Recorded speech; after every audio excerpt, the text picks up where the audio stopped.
Hello friends. So today what we are going to see is Hooke's law, a small topic which was left from unit 1. Unit 1 માં જે એક small topic બાકી હતો આપણે જોવાના છીએ આજે. Hooke's law. Okay.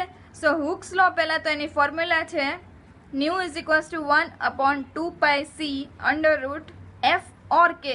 f કહેવાય or k કહેવાય. under upon માં mx into my or divided by mx plus my. હવે આ તો છે એની ફોર્મ્યુલા બરાબર. 1 upon 2 pi c under root f or k divided by mx mx into my divided by mx plus my. હવે આપણે suppose ch ની stretching frequency find કરવાની હોય તો ch stretching appears at around 2900 to 3000 centimeter inverse. બરાબર. ch ની આ જે થિયોરિટિકલ છે પ્રેક્ટિકલ વેલ્યુ છે 2900 to 3000 સેન્ટીમીટર ઇન્વર્સ છે. હવે આ જે ફોર્મ્યુલા છે એમાં ન્યૂ શું છે તો કે વાઇબ્રેશનલ ફ્રીક્વન્સી કેમાં હશે સેન્ટીમીટર ઇન્વર્સમાં. સી છે એ વેલોસિટી ઓફ લાઇટ જે આપણે સેન્ટીમીટર પર સેકન્ડમાં લેવાની છે. F is equals to F or કે પણ હોય તોય ચાલે. ફોર્સ કોન્સ્ટન્ટ ઓફ બોન્ડ કેમાં લેવાનો ડાયન પર સેન્ટીમીટરમાં. mx and my. હવે mx અને my શું છે mass in gram of x and y atom અને mx into my upon mx plus my is equals to mu. એને શોર્ટ ફોર્મમાં આનું કરી નાખ્યું છે મ્યુ અને એ મ્યુ શું છે રિડ્યુસ્ડ માસ. હવે એક્ઝામ્પલ જોશું એટલે આપણને ખબર પડશે કે રિડ્યુસ માસ કોને કહે છે. રાઈટ. ઓકે. સો એફ છે. હવે જો સિંગલ બોન્ડ હોય તો એફ ની વેલ્યુ કેટલી છે. એફ એટલે force constant.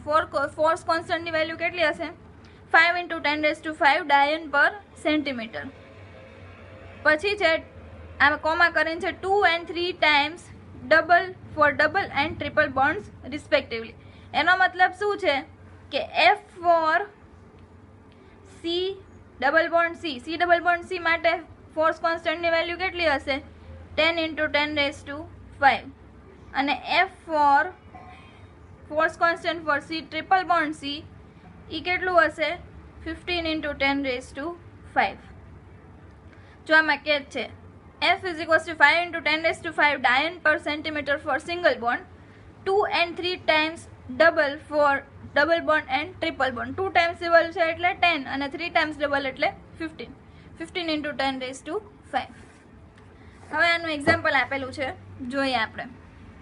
See, what we have to do is we have to calculate the ch stretching frequency. હવે now what we saw was ch stretching ની practical value છે 2900 to 3000 centimeter inverse ની. Now what we are going to see is we have to calculate it theoretically. c is equals to velocity of light which is 3 into 10⁻10 centimeter per second. f છે single bond છે ch. અહીંયા જો double bond હોત તો શું લે 10 અને જો આ સિંગલ બોન્ડ છે તો f છે એ શું છે 5 into 10⁻10 ડાયન પર centimetre for single bond. mx છે એ શું છે 12 છે. 12 એટલે કાર્બનનો માસ છે 12 એટોમિક માસ યુનિટ બરાબર. અને my છે એ 1 લેવાનું છે. 1 કેનો હાઇડ્રોજનનું 1 એટોમિક માસ યુનિટ. હવે આ છે એ શું છે એને એવોગેડ્રો નંબર સાથે મલ્ટીપ્લાય કરીને આપેલો આન્સર છે. નાઉ calculated frequency will not be exact value but close to the observed value. એટલે આની વેલ્યુ એક્ઝેક્ટ તો ન આવે પણ એને ક્લોઝ આવે. હવે મ્યુ છે એ શું હતું રિડ્યુસ્ડ માસ. હવે આપણે પહેલાં શું કરવાનું રિડ્યુસ્ડ માસ ફાઇન્ડ કરવાનું. Right. So mx into my upon mx plus my. mx શું છે 12 into 1 upon 12 plus 1 mx plus my છે એટલે. So that will be 12 upon 13. આમાં આન્સર છે ખોટો આપેલો છે. આ આન્સર નથી. આ આન્સર છે 0.932. પછી શું કરવાનું એને એવોગેડ્રો નંબર સાથે ડિવાઈડ કરવાનું એટલે અહીંયા આવશે 0.932 ડિવાઇડેડ બાય 6.02 into 10⁻23 ગ્રામ. શું કામ કેમ કે એટોમિક માસ યુનિટમાં હતું આપણે એને ગ્રામમાં કન્વર્ટ કરવું છે એટલે.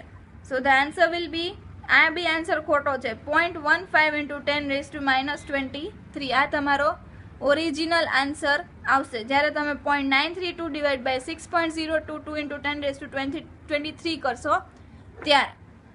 નાવ હવે આ છે એને આપણે ફોર્મ્યુલામાં મૂકવાનું છે. ફોર્મ્યુલા શું છે? New is equals two 1/2πc under route કે ઓર એફ બાય મ્યુ. મ્યુ એટલે રિડ્યુસ્ડ માસ. હવે આ રિડ્યુસ્ડ માસ આપણે ઓલરેડી અહીંયા ફાઇન્ડ કરી દીધું છે, રાઈટ.